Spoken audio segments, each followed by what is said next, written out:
যে কনসেপ্টে ভারত তৈরি হয়েছিল, বিবিধের মাঝে দেখো মিলন মহান, সে মিলনের ধারণাকে আঘাত করে, আক্রমণ করে।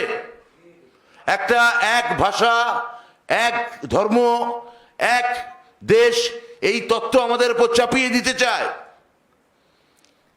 তাহলে আপনারা বলুন যে যে ভাষাকে আক্রমণ করে আজকে এই পরিসরে এখন এই শরণার্থী, এনআরসি, অনুপ্রবেশকারী এই শব্দগুলো ঘুরে বেড়াচ্ছে, যেটা আমাদের দ্বিতীয় পয়েন্ট, যেটা নিয়ে এক্ষুনি আমরা এই আজকে সাংবাদিক বৈঠকে দ্বিতীয় প্রসঙ্গে আসব। সেইটায় যাওয়ার আগে আমরা বলি বিজেপি এই রাজনীতি বন্ধ করুক। বাংলা ভাষাকে, বাংলাকে আপনারা এইভাবে অপমান করতে পারেন না। অন্য রাষ্ট্রের সঙ্গে আপনাদের কি সম্পর্ক, তা ভালো না মন্দ আপনারা নিজেরা বুঝে নিন, তার মধ্যে আমরা ঢুকবো না। বাংলাদেশের সঙ্গে ভারতের কি সম্পর্ক, হ্যানাতানের মধ্যে আমরা ঢুকবোই না।